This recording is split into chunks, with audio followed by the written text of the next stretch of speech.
12:40 বছর 38-এর শামসের আলী নামে এক যুবককে তার বাড়ি থেকে গলা কাটা রক্তাক্ত অবস্থায় পাওয়া যায়।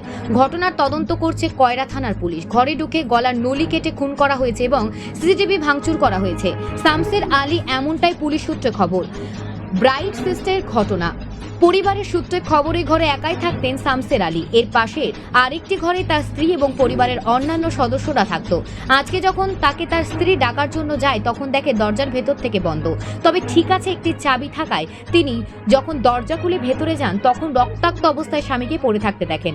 ঘটনাস্থলে কয়রা থানার পুলিশ পৌঁছেছে। ঘটনাস্থলে কলকাতার পুলিশের হোমিসাইড এর সাউথ ইস্ট ডিভিশনের ডিসিপি ভোলানাথ পান্ডে।